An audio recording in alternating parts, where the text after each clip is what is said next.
Real nightmares. Daniel stood in the dimly lit hallway of his house, staring at the empty walls. The silence felt oppressive, thick, as though the house itself had grown heavier in the months since the divorce. Without the constant hum of life, children's laughter, the clinking of dinner plates, the murmur of conversation, the house seemed foreign, an unfamiliar structure where he now lived alone. He sighed, rubbing his temples. The divorce had been final for 6 weeks, but the wound felt fresh. This was the house they had bought together, where they had raised their 2 children, now living with their mother. The absence of his family weighed on him like a physical presence, the emptiness echoing in every corner. Tonight, the silence felt different, though, deeper. He had heard nothing for hours, not even the usual creaks of the old floors settling. His footsteps barely made a sound as he crossed the living room to lock the front door, more out of habit than any real concern. The air felt colder as he passed the darkened hallway, the shadows stretching longer than they should have. He shivered and turned back toward the kitchen, chalking it up to a draft. Yet, for a brief moment, he had felt it, like something or someone was watching him. Brushing off the irrational thought, he poured a glass of water and headed upstairs. Alone, Daniel lay in bed, staring at the ceiling. Sleep had been elusive since the divorce, his mind constantly replaying old arguments and decisions he wished he could take back. The house, so quiet during the day, seemed to amplify every creak and groan at night. A sudden chill ran down his spine. He turned his head toward the open door of his bedroom, eyes adjusting to the darkness. There, just beyond the threshold, stood a figure. Daniel's breath caught in his throat.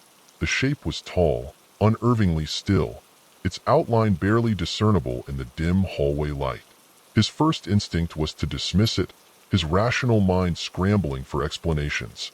A shadow cast by a tree outside, an optical illusion. But the longer he stared, the clearer it became. The figure wasn't moving. It was simply standing there.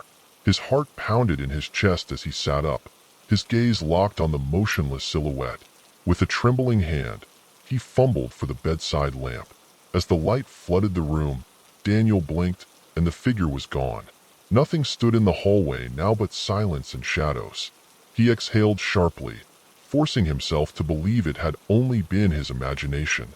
The next morning, Daniel went through the motions of his day, though his mind remained fixed on the strange figure from the night before. He sat at the kitchen table, stirring his coffee, trying to convince himself it was just a shadow. The house was old. Light did strange things in the dark, especially when he was tired. He needed to stop dwelling on it. Yet, even in daylight, an unease lingered. As he passed the hallway where he had seen the figure, he quickened his pace, avoiding looking too closely into the dim space. He shook his head, scolding himself for behaving like a frightened child. Still, that creeping sensation, the feeling of being watched, had settled in, and he couldn't seem to shake it. That night, as he climbed into bed, Daniel left the hallway light on. A small concession, he told himself. No harm in being cautious. But when he turned out the bedside lamp, the soft glow from the hallway only served to cast long, eerie shadows across the room. Despite his efforts to calm his nerves, he lay awake for hours, eyes flicking toward the open door, waiting for the figure to return. It wasn't long before the figure made its reappearance. 3 nights later, Daniel awoke in the early hours of the morning, his mouth dry, his body tense. Instinctively, his eyes darted to the open door of the bedroom. The hallway light cast soft illumination, and there, just as before, stood the figure. It was identical to the first time. Tall, motionless, and utterly silent. Daniel's heart raced in his chest, faster this time. The air around him felt thick, as if the very presence of the figure was weighing it down. His hands trembled under the covers, but he couldn't bring himself to move. The light in the hallway made it clearer now. There was something unnervingly human about its shape, but the details were wrong. It stood too still. He squeezed his eyes shut, hoping that when he opened them again, the figure would be gone. But when he peeked through his eyelids, it was still there. Summoning the last of his courage, Daniel lunged for the lamp. Light flooded the room. He gasped, blinking rapidly. The figure had vanished, the hallway now empty, like before. This time, though, it didn't feel like a trick of the mind. He'd seen it more clearly than before. The next day, Daniel's nerves were frayed. Throughout the afternoon, shadows seemed to shift in his peripheral vision. He caught glimpses of the figure in the corner of his eye, always disappearing when he turned to face it. It was following him now, day and night. By the end of the week, Daniel was unraveling. The figure had become a constant presence, lurking just beyond his sight, haunting every corner of the house. At night, it stood in the hallway, unmoving, closer to his bedroom door with each passing night. During the day, he saw it in mirrors, faint reflections on darkened windows, always disappearing before he could get a full look. His sleep was broken and restless. Every time he closed his eyes, he felt the figure's gaze on him. He'd started avoiding certain rooms in the house, particularly the hallway, where the figure seemed most active. Walking past it now sent waves of anxiety crashing over him, and he would sometimes catch himself holding his breath as he passed, expecting to see it again. One evening, Daniel couldn't take it anymore. He tried calling a friend, desperate for someone to talk to ground him in reality. But the words caught in his throat as he struggled to explain the figure. His friend, though polite, clearly didn't believe him, chalking it up to stress from the divorce. That night, the figure moved closer than it ever had before.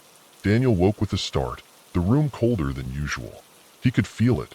Something was behind him, the air unnaturally still.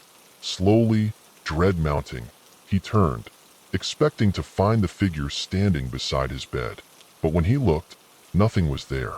Daniel awoke in the middle of the night, his heart pounding as if it were trying to escape his chest. His skin prickled with cold, the air in the room feeling thick, suffocating. This time, though, it was different. He knew the figure was there, closer than ever. His eyes slowly adjusted to the dim light from the hallway, and there, at the foot of his bed, it stood.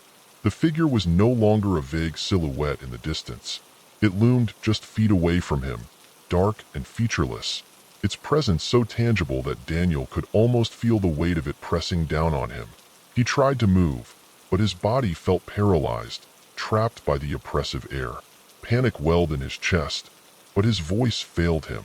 For a moment, Daniel just stared, his fear reaching a breaking point. Then, in a trembling voice, he spoke into the darkness. "What do you want from me?" The figure didn't respond, but it moved forward, just enough for Daniel to feel the temperature in the room plummet further. Its faceless form shifted, becoming more defined, almost human, but wrong. As if it were something that had tried to mimic a person and failed. Daniel's mind raced, searching for a way to make it stop. His eyes landed on a family photo sitting on the nightstand, the last remnants of his old life. In a desperate act, he grabbed the photo frame and hurled it at the figure. The glass shattered, and the sound pierced the silence like a scream. The figure seemed to flicker, its form dissolving into the shadows, retreating back into the darkness. In the sudden stillness, Daniel gasped for breath, clutching the torn remnants of the photo in his shaking hands. The house was silent again, but it wasn't the peaceful kind of quiet Daniel had once longed for. This silence was thick, suffocating, the air still carrying the weight of the encounter. He sat on the edge of his bed, his fingers trembling as he held the broken family photo. The glass shards glittered on the floor, reflecting the dim light from the hallway. The figure was gone, at least for now, but Daniel didn't feel any sense of relief. His pulse still raced, his breath shallow, as if the presence lingered just out of sight, waiting for another moment of weakness.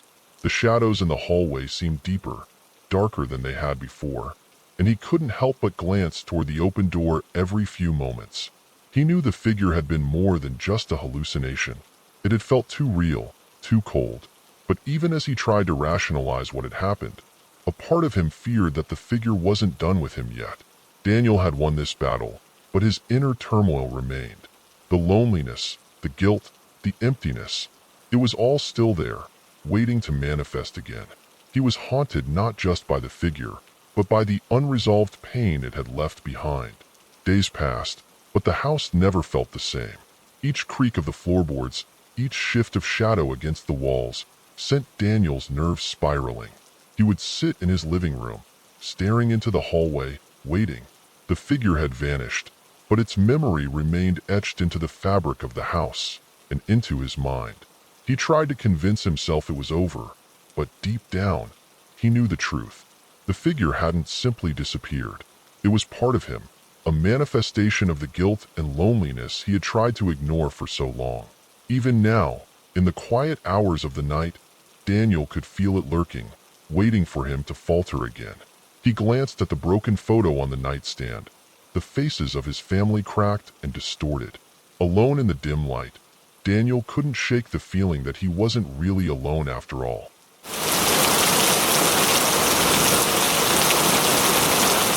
Days passed, but the house never felt the same. Each creak of the floorboards, each shift of shadow against the walls, sent Daniel's nerves spiraling. He would sit in his living room, staring into the hallway, waiting. The figure had vanished, but its memory remained etched into the fabric of the house and into his mind. He tried to convince himself it was over, but deep down, he knew the truth.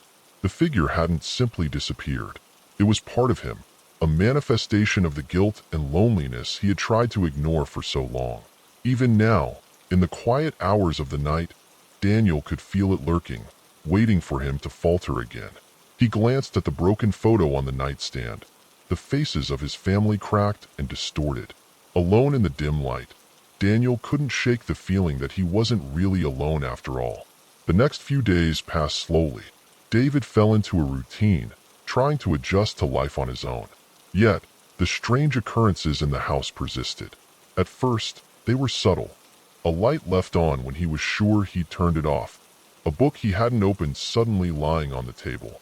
He tried to rationalize it. Maybe he was simply distracted, his mind clouded by the separation and stress. Grief could do strange things to a person, but the disturbances grew harder to ignore. One morning, David found his keys on the kitchen counter instead of the hallway table where he always left them. Then, in the middle of the night, he awoke to what sounded like footsteps moving down the upstairs hallway. He lay frozen in bed, listening to the soft creak of the floorboards. He waited for the sound to stop, but it didn't. It only faded, as though someone had reached the end of the hall and was standing there, just out of sight. David got up, his heart pounding, and checked the entire house, but found nothing. The doors were locked, windows shut tight. Still, that sense of being watched lingered. Every time he walked into a room, he felt the hairs on the back of his neck stand up, as if someone's gaze was following him. He laughed it off, telling himself it was just the silence playing tricks on him. But deep down, the unease was settling in. The following week, the disturbances became more pronounced. David could no longer brush them off as simple forgetfulness. One evening, as he walked into the living room, he found the armchair moved, a few feet from where it had always been. He stared at it, trying to recall if he had shifted it without thinking, but nothing came to mind. The feeling of something unseen became stronger. That night, sleep evaded him again. He lay in bed, eyes open, waiting for the now familiar creak of footsteps in the hallway. Sure enough, just after midnight, they started. Slow, deliberate steps, as though someone was pacing just outside his door. His chest tightened. He swung his legs over the side of the bed, hesitating for a moment before standing. Armed with a flashlight, he moved through the hallway, every corner of the house filled with heavy shadows. He checked each room, each closet. Nothing. But as he passed the mirror in the upstairs bathroom, a chill ran down his spine. The glass was fogged up, as if someone had just taken a shower, though the bathroom was cold and dry. He wiped the mirror clean, but his reflection looked strange, almost distant, like it wasn't quite him. Returning to bed, he couldn't shake the sensation that something had been there with him, just out of sight. Sleep finally came, but his dreams were restless, filled with shifting shadows and the sound of footsteps growing closer. The following evening, David couldn't shake the growing unease that something was terribly wrong. The disturbances, the footsteps, they were no longer just unnerving coincidences. There was something tangible now, something he couldn't ignore. The sensation of being watched had intensified, lingering in the background, like eyes hidden in the shadows. As he prepared for bed, a loud thud echoed from upstairs. He froze, heart pounding, and rushed toward the sound. Reaching the upstairs hallway, he found the bathroom door slightly ajar. The mirror was fogged again, despite the cold air. But this time, there was something more. A faint outline of a handprint pressed into the condensation. His breath caught. The size and shape were unmistakable. It didn't belong to him. Panicked, David began searching the house more thoroughly than ever before. He opened every door, checked every corner, and then finally, in the attic, he found it. A small, hidden space tucked behind old boxes, a section of the wall slightly ajar. Inside, he discovered signs that someone, or something, had been living there. An old blanket was spread out, dust-covered food wrappers, and strange markings on the wall. Suddenly, everything clicked. This presence had been here long before his wife left. He wasn't imagining it. This was real. But the question that chilled him the most was simple. Why had it waited until now to reveal itself?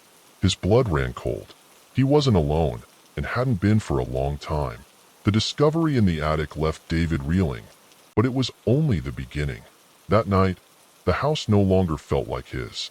He moved through it as though he were the intruder. Every creak, every shadow seemed to pulse with a life of its own. As the hours dragged on, the disturbances escalated. At around midnight, he heard it again. Footsteps, but this time, they didn't stop. They grew louder, moving closer, more deliberate. David stood frozen at the foot of the stairs, flashlight trembling in his grip. Then, out of the corner of his eye, he saw it. A figure. Just a glimpse, moving through the hallway upstairs, too fast to catch but unmistakably there. He sprinted up the stairs, heart pounding, only to find nothing. The hallway was empty, but his breath caught in his throat when he noticed the family photos on the wall. His image was missing. In every photo where he should have been standing with his wife, there was just empty space. His hands trembled as he reached out to touch the frames. It was as if the house had begun erasing him. The figure reappeared, this time standing at the end of the hall, a shadowy silhouette with no clear features. It seemed to absorb the darkness, a presence that belonged here more than he did. A whisper brushed against his ear, filling him with dread. It knew his name. It knew his thoughts. It had been watching him, and now it was erasing him, one piece at a time. David's panic surged as the figure at the end of the hall began to move toward him. He turned and ran, his breath ragged, heart racing. Reaching the living room, he grabbed a pen from the table and, in desperation, began scrawling his name on the walls, on the furniture. Any surface he could find. He needed to leave a mark, a reminder that he existed. But as quickly as he wrote, the ink faded, the markings vanishing as though absorbed by the house. His desperation grew. He screamed into the empty rooms, banging on the walls, trying to make noise, to be heard. Nothing responded. The house felt alive now, breathing, shifting around him. It was as though it had swallowed him whole. The figure appeared again, closer this time, looming in the doorway. David felt a cold grip on his chest. The room began to dim, as if all light and color were being drained. He could barely move, barely breathe. His thoughts spiraled. Was he even real anymore? Had he ever been? With a final surge of will, David grabbed a mirror and smashed it against the floor, shards scattering. He screamed his name, forcing the words into the empty space, trying to hold on to whatever piece of himself was left. The house fell silent after David's desperate cry, the oppressive air lifting momentarily. He slumped to the floor, exhausted, staring at the shattered mirror. For a moment, he believed he had won, that the entity had retreated. But as he slowly stood, something felt wrong. The furniture, the walls, everything seemed unfamiliar, slightly off. His gaze shifted to the living room window, where he saw a family pulling up outside. A man, a woman, and a child, stepping out of their car. David moved to the door to confront them, but they walked past him as if he wasn't there. He had become the silent tenant.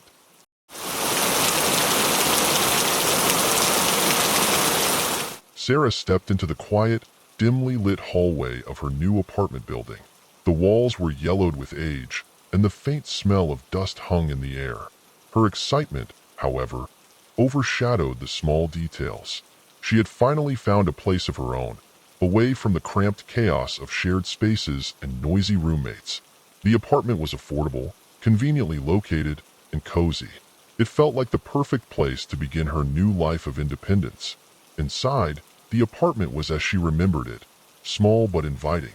The hardwood floors creaked underfoot, and the large windows let in just enough light to make the space feel open. There was an old charm about the place, despite its clear wear and tear. As she unpacked, Sarah couldn't help but notice how the walls seemed unnervingly thin. Faint sounds drifted in from the other units, footsteps above her, a television mumbling next door. It made her feel slightly on edge, but she brushed it off. This was just part of city living, she thought. Every building has its quirks. Later that evening, as she settled into bed, Sarah glanced at the shadows cast by the moonlight across her walls. Her heart fluttered for a moment with the thrill of her new life, even though a quiet unease settled at the edges of her thoughts. It was just nerves. Surely, she'd adjust. The next few days passed in a blur of settling in, arranging furniture, hanging pictures, and getting used to the rhythm of the building. The thin walls were a constant, with faint echoes of footsteps and distant voices providing a strange soundtrack to Sarah's days. At night, however, the atmosphere changed. The usual sounds of the building quieted, replaced by an unsettling stillness that made Sarah feel more alone than she expected. It was during one of those quiet nights that she first heard it, faint scratching, like nails dragging across wood, coming from somewhere behind the walls. Sarah sat up in bed, her heart quickening.